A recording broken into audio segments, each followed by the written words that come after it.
അസ്സലാമു അലൈക്കും വറഹ്മത്തുള്ളാഹി വബറകാതുഹു.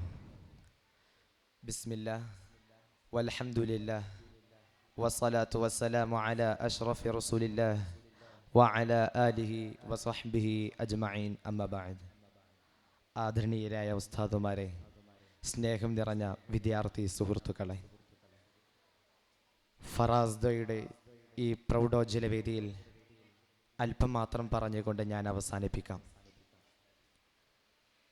കേരള മുസ്ലിം ചരിത്രത്തിലെ ഒരു സുവർണ അധ്യായം ആഘോഷിക്കപ്പെടുന്ന വേളയിലാണ് നമ്മൾ കടന്നുപോയിക്കൊണ്ടിരിക്കുന്നത്.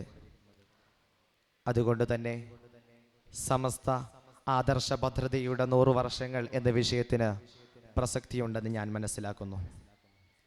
പ്രിയപ്പെട്ടവരെ, 20-ാം നൂറ്റാണ്ടിൻ്റെ ആരംഭം, ബ്രിട്ടീഷ് അധിനിവേശം കേരളത്തിൽ ശക്തമായി നിലനിന്നിരുന്ന അക്കാലത്ത് അവരുടെ ഭരണത്തിന് കീഴിൽ ജീവിക്കേണ്ടി വന്നവരുടെ സാമ്പത്തികവും സാംസ്കാരികവുമായ അടിത്തറ എല്ലാ നിലക്കും തകർന്നിരുന്നു.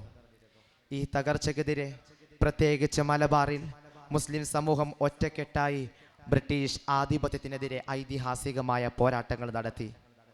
ഈ സമരങ്ങളുടെ തീവ്രത ബ്രിട്ടീഷ് അധികാരികളെ അസ്വസ്ഥരാക്കി. ഒരു ജനതയെ തോൽപ്പിക്കാനുള്ള ഏറ്റവും എളുപ്പവഴി അവരെ ആഭ്യന്തരമായി ഭിന്നിപ്പിക്കുക എന്നതാണെന്ന് അവർക്ക് മനസ്സിലായി. ഐക്യത്തോടെയുള്ള പോരാട്ടങ്ങളെ തകർക്കാൻ അവർ നടത്തിയ കുതന്ത്രമായിരുന്നു ഭിന്നതകൾക്ക് തീ കൊളുത്തുക എന്നത്. അങ്ങനെ മുസ്ലിം അമുസ്ലിം തർക്കങ്ങളും സംഘടനകളും നടന്നു. ഒപ്പം ബ്രിട്ടീഷുകാരുടെ ഇഷ്ടത്തോഴന്മാരായി നടന്നിരുന്ന ചില മുസ്ലിം നാമധാരികൾ വിശ്വാസപരമായ അനൈക്യവും സൃഷ്ടിച്ചു.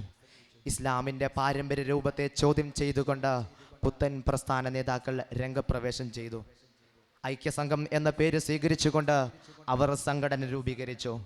പേരിൽ ഐക്യമുണ്ടായിരുന്നുവെങ്കിലും അവർ ചെയ്തത് അനൈക്യത്തിൻ്റെ വിത്തുപ്പാകുക എന്നതായിരുന്നു. പള്ളികളിലെ ആചാരങ്ങളെ ചോദ്യം ചെയ്യുക, സാധാരണക്കാർക്ക് മനസ്സിലാവാത്ത പുതിയ വ്യാഖ്യാനങ്ങൾ നൽകുക, മുസ്ലിം സമൂഹത്തിൻ്റെ വൈകാരികമായ അടിത്തറയായ പാരമ്പര്യ പണ്ഡിതന്മാരെയും അവരുടെ നിലപാടുകളെയും എതിർക്കുക എന്നിവയായിരുന്നു അവരുടെ പ്രധാന അജണ്ട.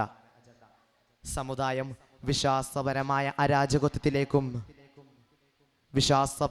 അരാജകത്വത്തിലേക്കും തീവ്രമായ ഭിന്നതയിലേക്കും നീങ്ങുകയാണെന്ന് പാരമ്പര്യ പണ്ഡിതന്മാർ തിരിച്ചറിഞ്ഞു.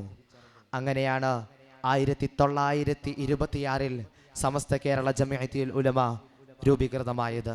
ഇത് വെറും ഒരു പുതിയ സംഘടനയായിരുന്നില്ല, അഹ്ലുസുന്നത്തി വൽ ജമാഅത്തിന്റെ ആദർശത്തിന് വേണ്ടി നിലകൊണ്ട പണ്ഡിതന്മാരുടെ പ്രതിരോധ കോട്ടയായിരുന്നു.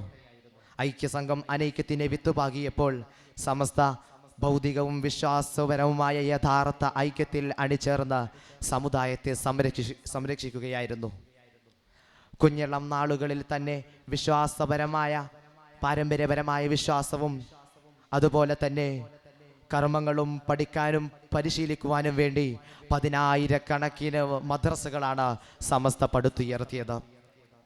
പുത്തൻ പ്രസ്ഥാന നേതാക്കന്മാരും മതനിരീശ്വരവാദികളും പല വേഷങ്ങളിൽ വന്ന് രംഗത്ത് വന്നിട്ടുണ്ടെങ്കിലും അവരെ പ്രതിരോധിക്കാൻ പ്രാപ്തരായ വിശ്വാസവും ഭൗതികവുമുള്ള ഒരു ജനസഞ്ചയത്തെയാണ് സമസ്ത വളർത്തിക്കൊണ്ടിരിക്കുന്നത്.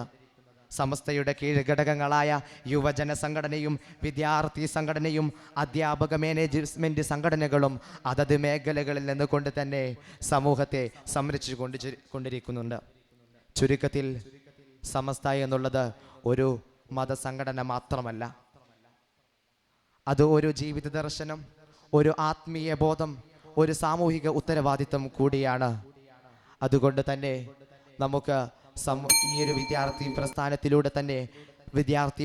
നിന്ന് തുടങ്ങി യുവജന പ്രസ്ഥാനത്തിൽ നിന്നും അതുപോലെ സമസ്തയിലുമെല്ലാം ഇടപെട്ട് സാമൂഹിക ദീനീ സേവനങ്ങളിൽ സജീവമായി ജീവിച്ചു മരിക്കാൻ നാഥൻ തുണക്കട്ടെ എന്ന് മാത്രം പറഞ്ഞുകൊണ്ട് എൻ്റെ വാക്കുകൾക്ക് വിട. വആഖിറു ദഅ്വാനാ അൽഹംദുലില്ലാഹി റബ്ബിൽ ആലമീൻ. അസ്സലാമു അലൈക്കും. വരയും